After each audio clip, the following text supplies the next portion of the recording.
What's going on, everybody? Appreciate you tuning in. We got to talk some more about the Cardinals as this quarterback controversy just adds another page to it right now. Kyler Murray headed to the IR, which now begs the question, will we ever see him as the starting quarterback ever again for Arizona? I don't think we're going to. I think this is the end of Kyler Murray as we know it. Where he goes next, couldn't tell you. I can't see a path where he is now the starting quarterback for Arizona. Simple fact is, right now, it seemed like a little bit of a soft benching before he went to the IR, where it was, we're going to roll with the hot hand. Jacoby Brissett has been very good, and he just played his best game. Every game that he has had this year, all three of them, are better than any game Kyler Murray has played this year, and Kyler had 5 of them.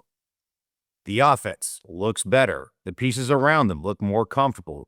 We've talked about it. Marvin Harrison Jr. looks like a guy that should be a first-round draft pick when Jacoby was throwing him the ball.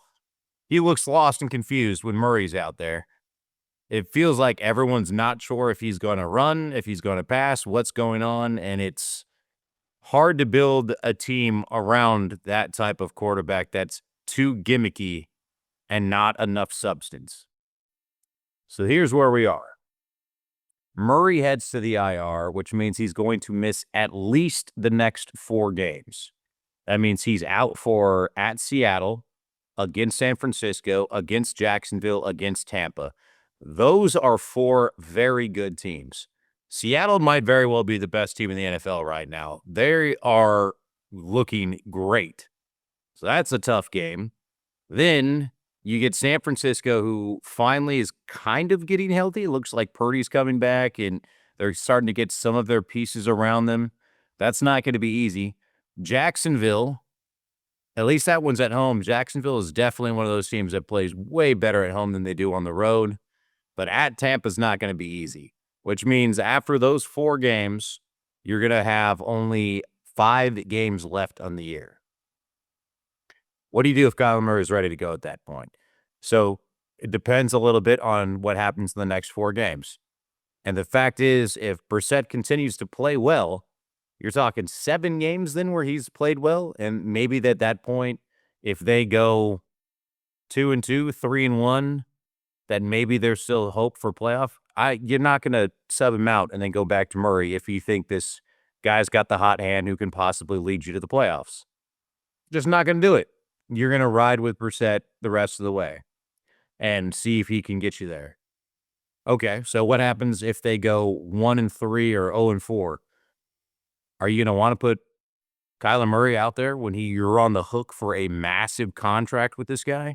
And you know if there is trade value, it's going to be severely hampered if he gets hurt? Probably not going to do that. You're probably going to start looking for a potential trade partner for him in the offseason and say, hey, man, appreciate what you did, but we're going to rest you the rest of the year.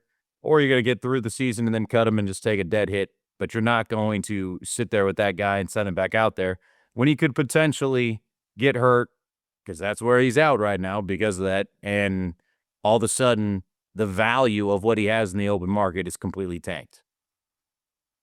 Just about the only way that this would happen where maybe you go back to him is if Brissett's awful, somehow you guys are winning games despite that, and then all of a sudden you have a chance at making the playoffs, but Brissett's the one holding you back, and that's been anything but to this case. It doesn't look like there's a road, really, for Murray to come back. It's been 7 years. It hasn't worked out. He had some good moments, but it's 7 years, and you're staring down the barrel of being 3 games back of every team in your division and going right back to the draft this year. And honestly, is that the worst-case scenario right now, trying to go back into the lottery? Because you're going to need a quarterback, and the quarterback's not on this roster. Now, I know the guys in college were supposed to be – it was supposed to be an incredible draft class. It hasn't looked like that. I don't know if you've been watching a lot of college football, but the guys coming out have looked really rough. And now some of them are starting to get banged up, Sam Levitt included. But the roster, as it's put right now, does not have a future quarterback for the Cardinals on it. They got Brissett, a little get you over quarterback, a little bridge quarterback, but that's it. There is one piece to this that is very it's kind of keeping me up a little bit at night that I've been thinking a lot about. And that's the fact that they did start the year 2-0. After that, it was a 1-point loss to San Francisco, a 3-point loss at Seattle, and then a 1-point loss to Tennessee. They lost 3 games by a total of 5 points with Murray starting. If they win those games, those are 1-point games, field goal game. Like, they could have easily been 5-0 before Murray went out. Are we having this conversation if they're 5-0, even with as hunky-junky, as rough as the offense looked with Murray? If they were 5-0, were we having this conversation? Because there's a real argument that they probably should have been. Should have been right there and had the opportunity to be 5-0 before he got hurt. We having that conversation? I don't think we are. If they're 5-0, even with as ugly as it was, and they were close to being 5-0, they lost 3 games that they could have easily won every single one of them. So that part gets kind of weird, where it's like, he was right there. We did get him right up to the doorstep. But that's been the MO of Murray with the Cardinals. At times good, loses some games that frustrate you, can't get you over the hump, or gets you to the point where you're wondering what went wrong. So now we move to Brissett for at least 4 games, possibly the rest of the season. And then what do you do after that? Now it's at least 4. There's a chance that it's going to be more than that. But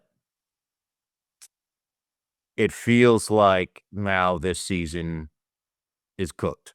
It feels like the only way that anything goes positive here is if Brissett continues to just be balling out of his mind and that he somehow leads them on a late charge. But again, I don't know if you just listen to me list their schedule.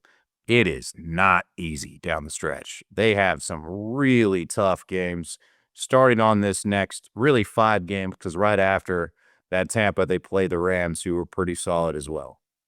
So you got 5 games against really good teams, and they could easily go 1-5 or 1-4, 0-5 in that stretch. Then you're completely dead. And again, you're not going to bring back Murray if there's nothing to play for with a guy that's making that much money. So now my suggestion to fill your time is start looking at mock drafts, start looking at possible trades, who's out there, and, what do you think Murray is worth on the trade market right now? Because you still have 1 year left on his deal. I don't think it's all that much, and I don't think there's that many teams that are going to be clamoring to go get him. It feels like this is the end of an era. Feels like, they'd put all their chips at the center of the table and said, we have got to be competitive, make a run. We're a playoff roster. We're going in this year. And it has blown up. You finally snapped the 5-game losing streak, but if, against a Dallas team, but everybody pretty much looks great. But unless they find some incredible magic here, this next 5-game stretch is going to pop the bubble of any chances of making a run.